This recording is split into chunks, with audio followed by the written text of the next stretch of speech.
Wonderful Imo people and my wonderful Nigerians everywhere, all over the world. My name is Reverend Barr.Ikenna Emmanuel. I am the president of the International Center for Leadership, Diplomacy, Economic, and Human Development. Recently, I declared my interest for the second time to run as the next governor of Imo State in the forthcoming election 2023-2024. Under the Young Progressive Party. And I want you to know that we are working with the commitment and the project that we call the Imo Transformation Project, the Imo Transformation Vision, the Imo Transformation Agenda 2023-2024, because Imo State is going to be having a very peculiar election come the year 2023 because of the little adjustment in the place of government, a change in government that brought about Senator Hope Uzodinma and the removal of His Excellency Emeka Ihedioha. I want to let us know that we are driving with a strong mantra that we call the These Day mantra. And in line with that, I will be talking about the solution to insecurity in Imo State and Nigeria. But there's a whole lot of challenges that has been going on, especially in the past 2 years of this new administration in the area of insecurity.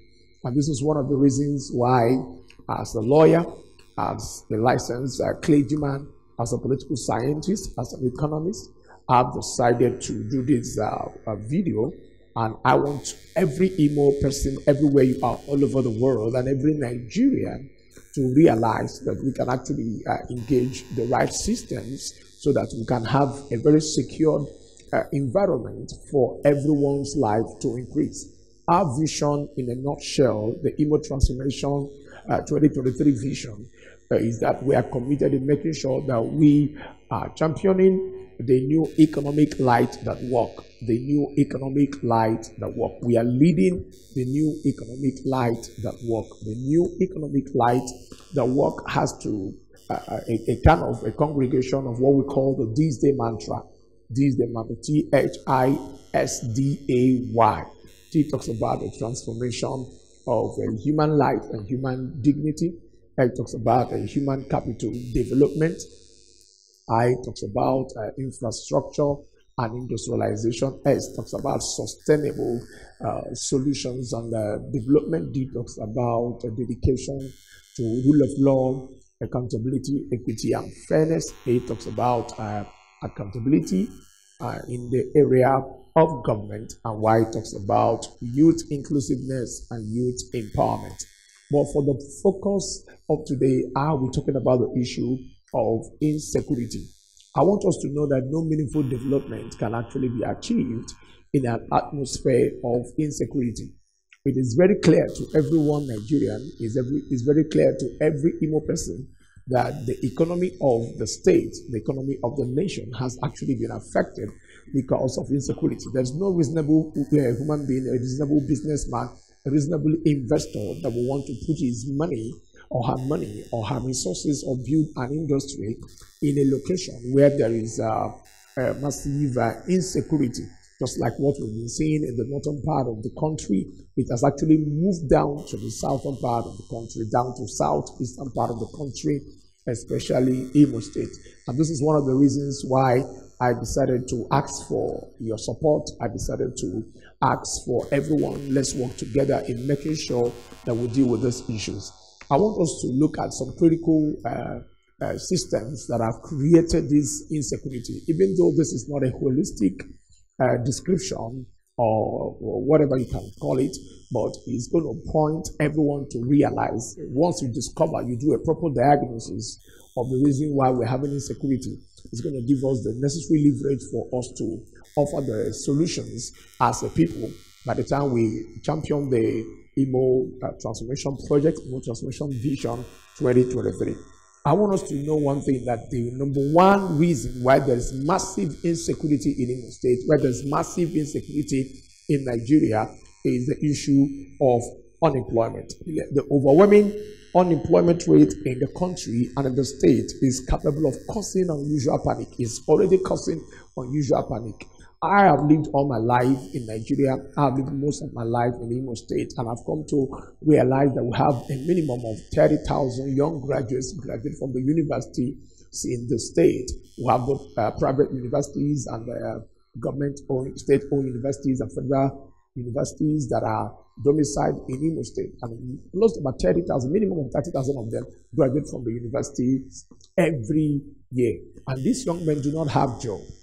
I want you to know that once we begin to deal with the issue of unemployment and creating the necessary system that is needed to solve the issue of unemployment among young people, skilled personalities, I want you to know that the issue of insecurity will be dealt with. According to the statistics, every 10th young citizen of the country is officially unemployed in our country. According to established statistics, he has that every 10th young citizen of this country, and by extension, Imo State. Another statistics provided by MBS as of 2019 show that unemployment rate in Nigeria has risen to 23.1%. If by 2019 we had about 23.1%, it must have increased to close to about 31% as we speak in the year 2022. So if we consider the unemployment rate in Nigeria, its causative effects and solutions, it is evident that rapid growth in population is part of those things. So as we increase in population, you find out that there's going to be more people chasing fewer goods.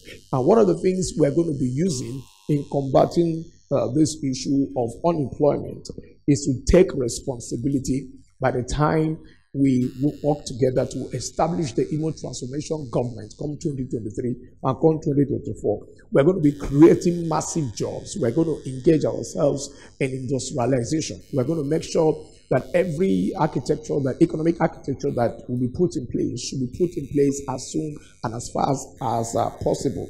And we're going to create an enabling environment to allow citizens to create their own opportunities through entrepreneurship. There's a responsibility on the side of private personnel. We're going to look at certain persons who have actually grown big, who can actually create an environment where we can have young people work in those private companies, while the government also creates her own company.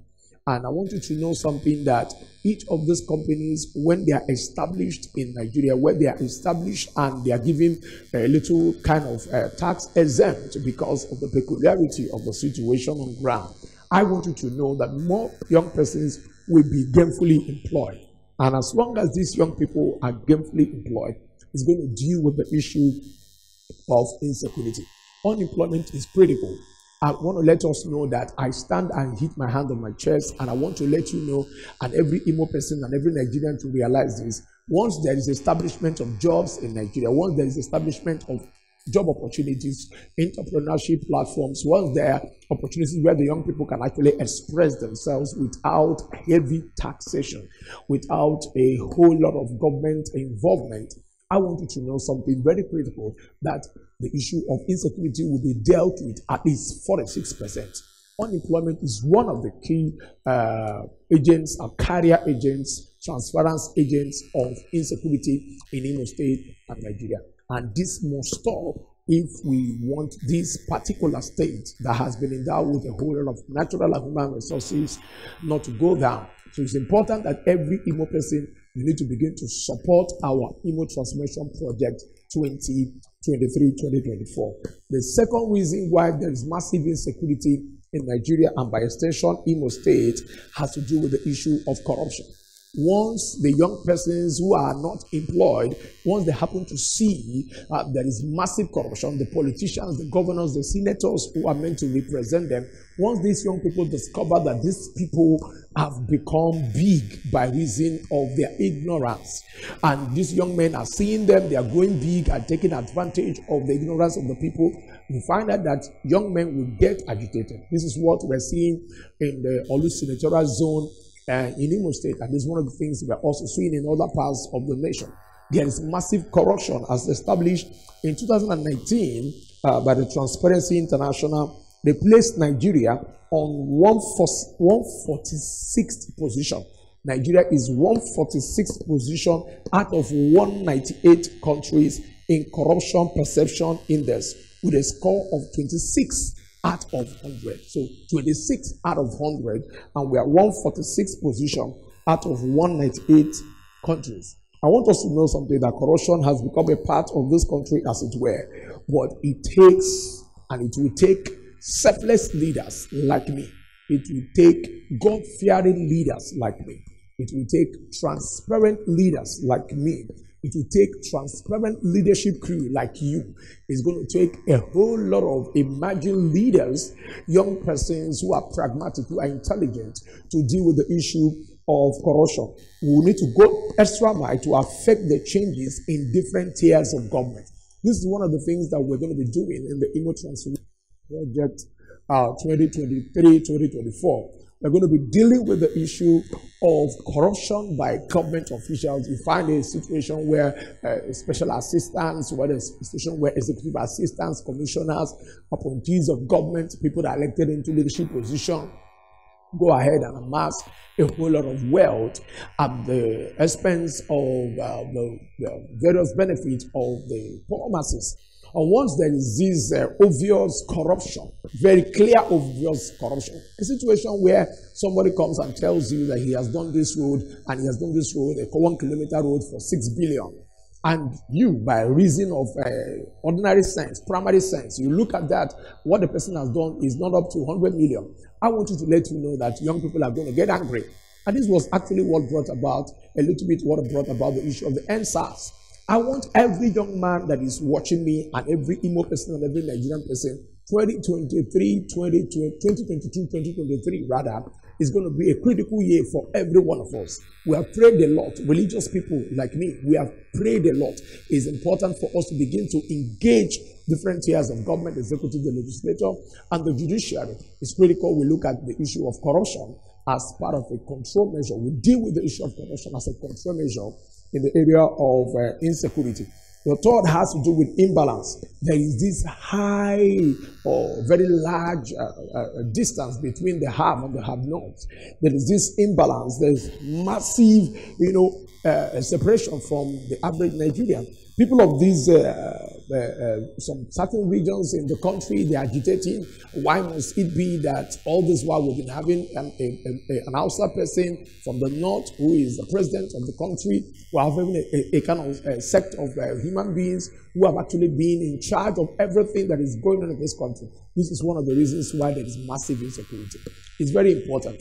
As political parties are making quite good decisions on who is going to represent them, even though everybody has right to contest for elections, I want the political parties to realize this, that the massive insecurity issues in this country is as a result of the fact that certain regions are so worried about the imbalance of leadership positions that are distributed.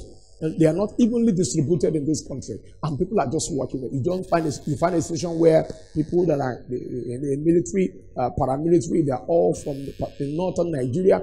You find the majority of the ministers that are in charge of juicy positions are from the northern Nigeria. You find a whole lot of people that are exposed to gas challenges, airborne challenges, pollutions, and all the rest of them.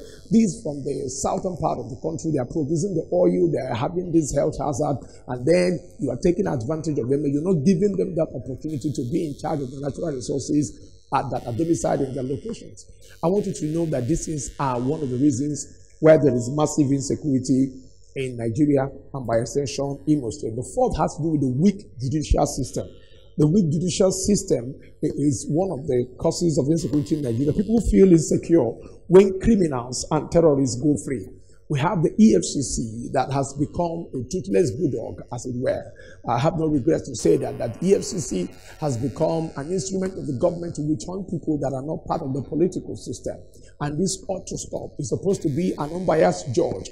As long as there is a weak judicial system, I want you to know there's going to be massive insecurity. So many evil-minded people think that money can buy freedom in the country, and unfortunately the corrupt system provides this line of thought.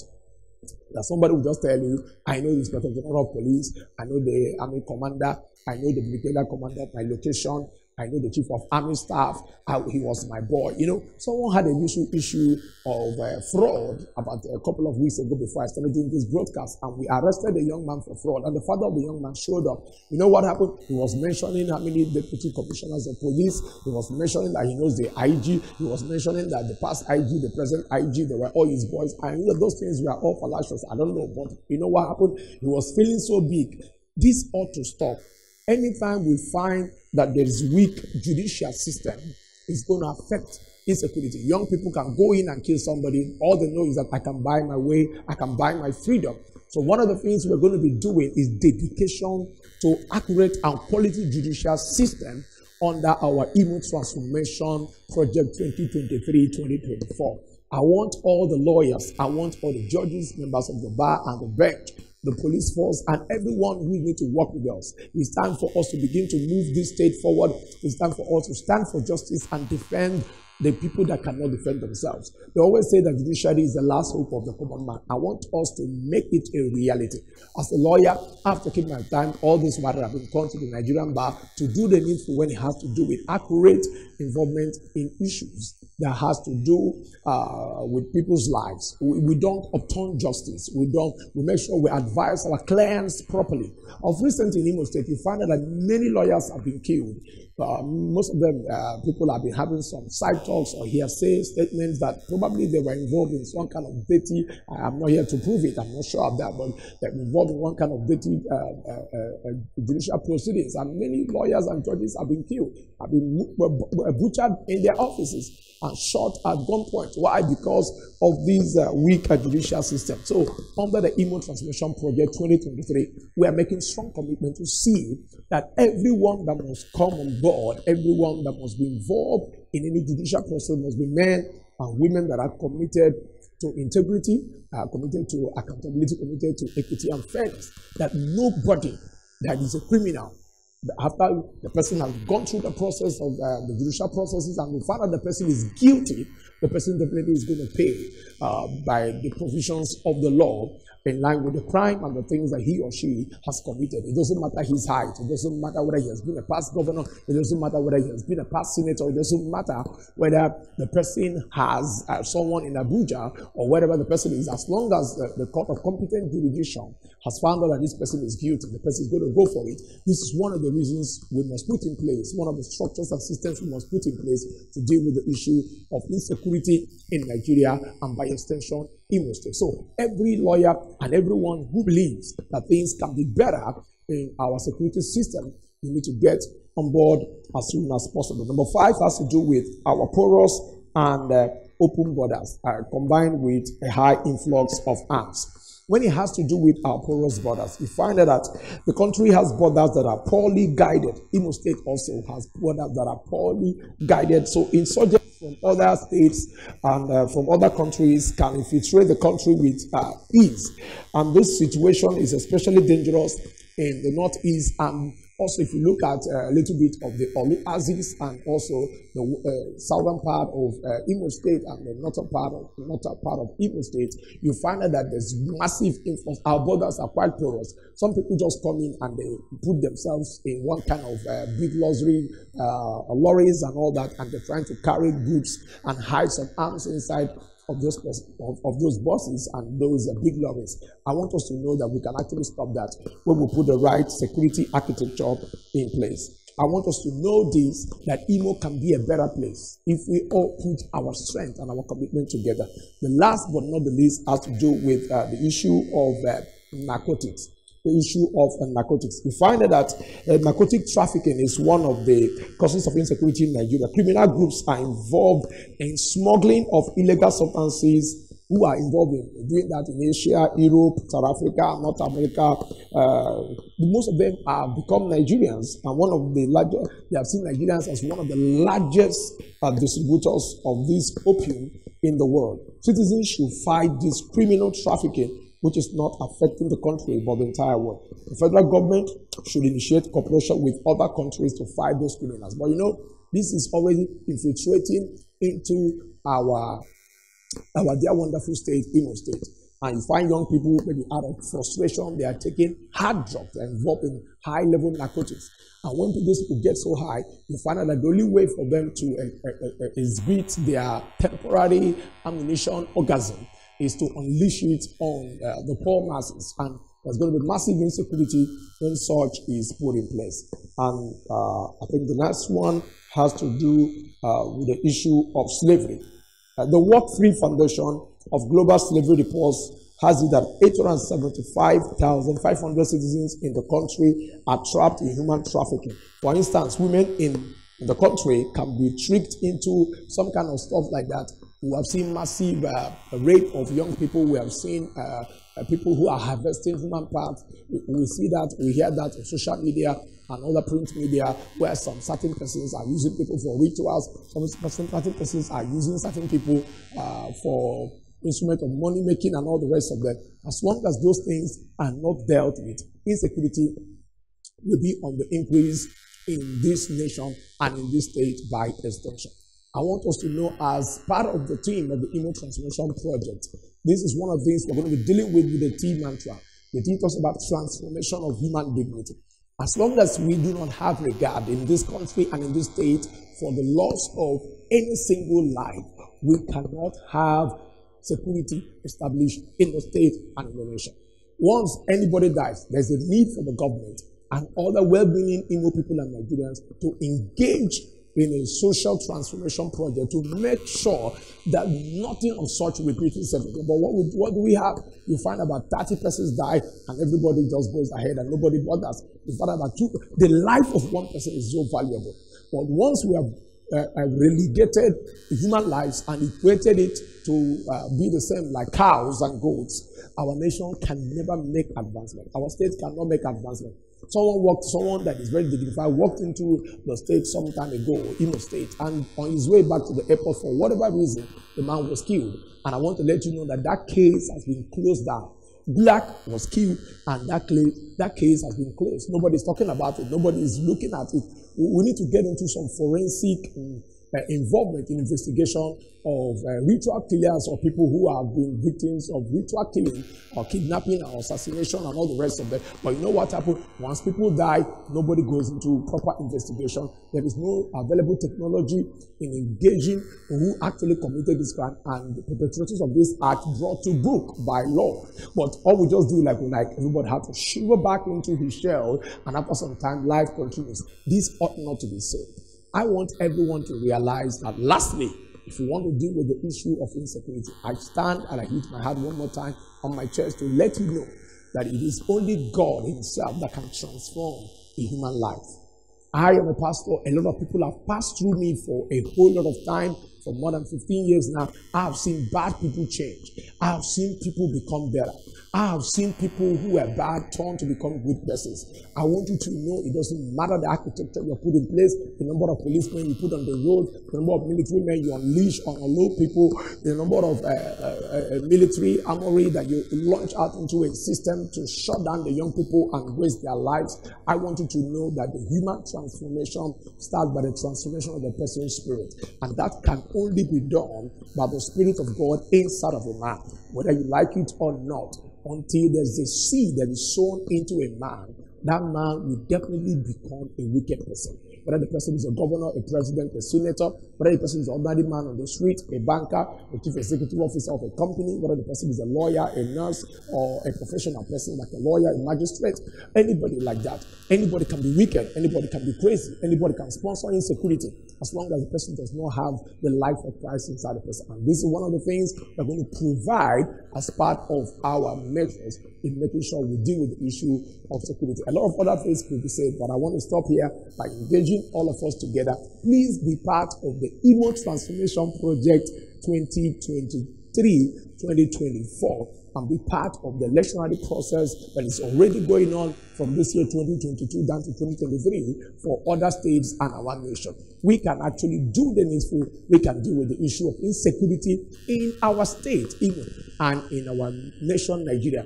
I want to let you know that your support, your encouragement, your prayers, your contributions, your advice, they are all welcome. Please forward all the necessary information on the number that is on the screen. You can also reach out to us on 0803 500 3594. I repeat, 0803 500 3594. Let's get connected to the Imo Transformation Project 2023-2024. We are leading the new economic light that is working. Till I see you, God bless you.